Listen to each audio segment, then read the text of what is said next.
All she wanted was a quiet meal to celebrate a promotion she worked years for.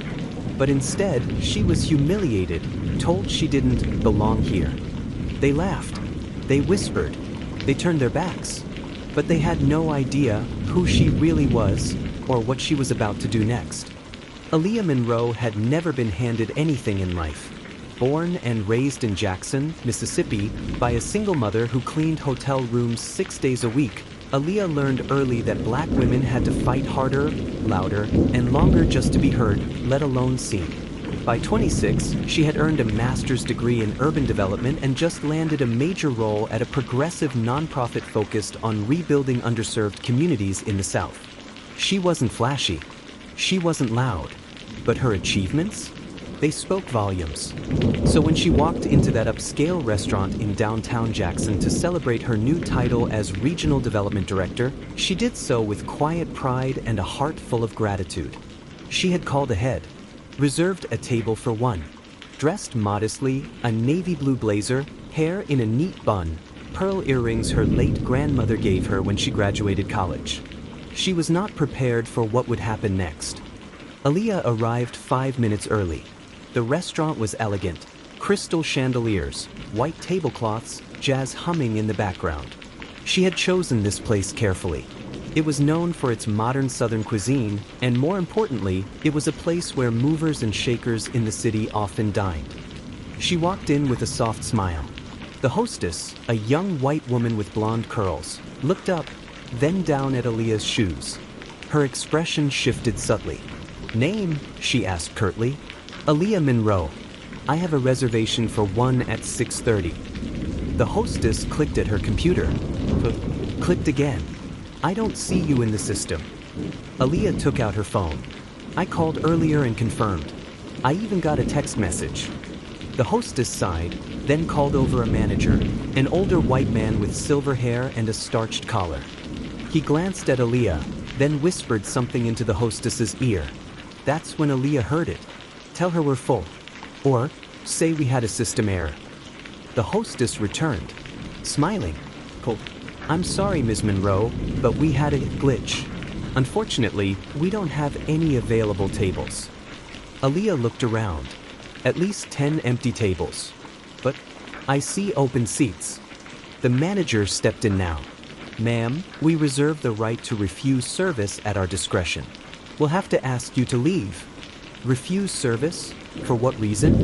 Aaliyah asked, calmly, heart pounding. The man folded his arms. "You're making a scene. Now either you leave or we'll escort you out." People turned to look. A waiter smirked from behind the bar. 2 diners whispered to each other, eyes locked on Aaliyah. And then, the final blow. The hostess, still smiling tightly, said under her breath, "People like you never tip anyway." Aaliyah stood frozen. Her face burned, but not from shame, from rage. Not the kind that shouts, the kind that plans.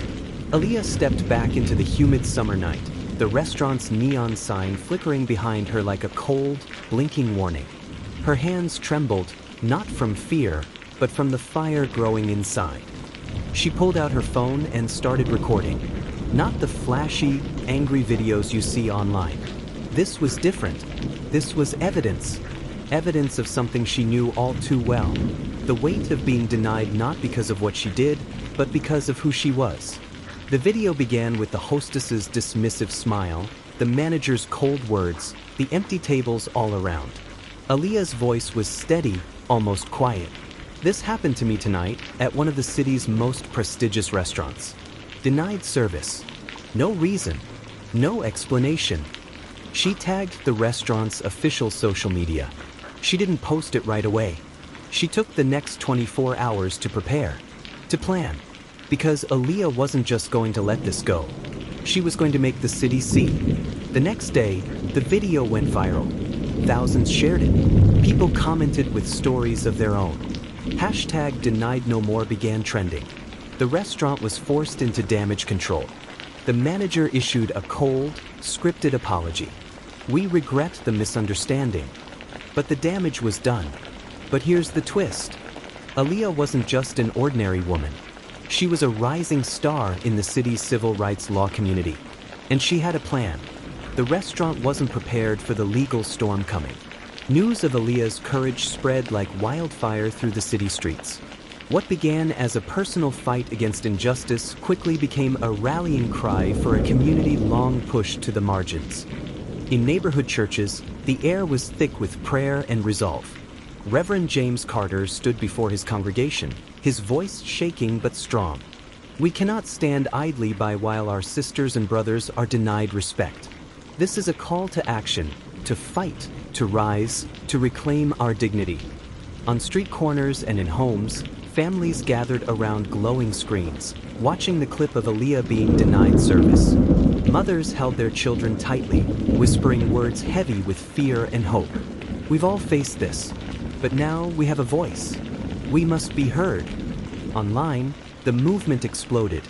Thousands shared the video, their captions raw with anger and resolve. No more silence. This is the truth about how Black women are treated.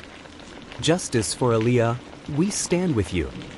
At City Hall, young activists organized a peaceful march, their chants echoing through the cold morning air.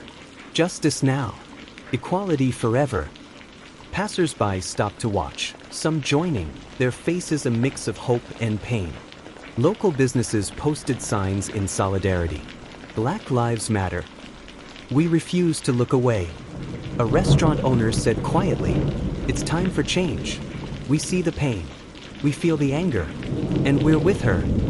That evening, a candlelight vigil brought hundreds together.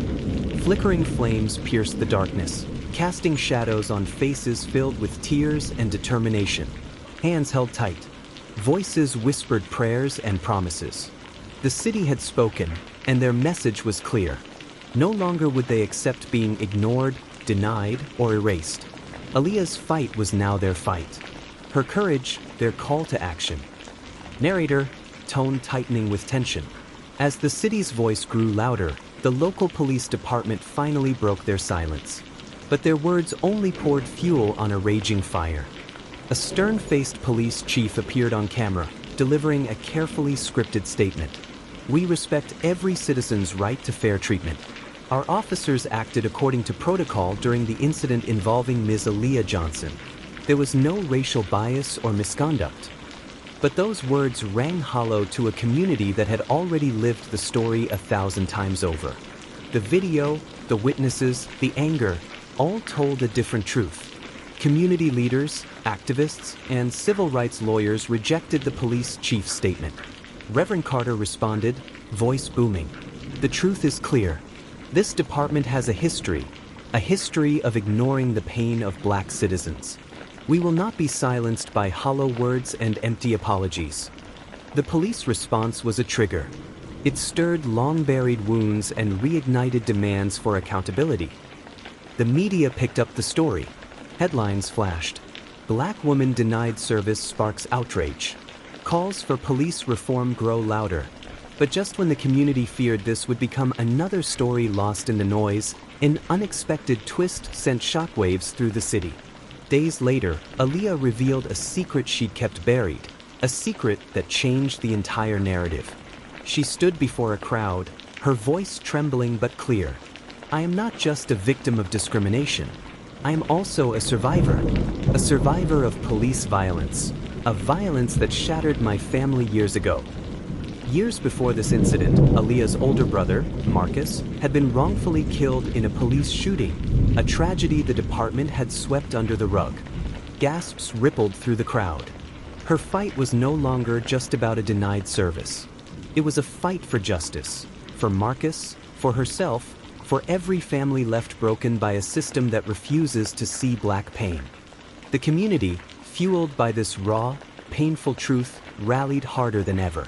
Aaliyah's courage became a beacon, illuminating the shadowy corners where injustice thrives. Her story united a city, a people, demanding change with a newfound urgency. The police department was now under intense scrutiny. Investigations were launched. Officers were questioned. And for the first time, a spotlight was aimed not just on Aaliyah's denial, but on the deeper wounds festering beneath.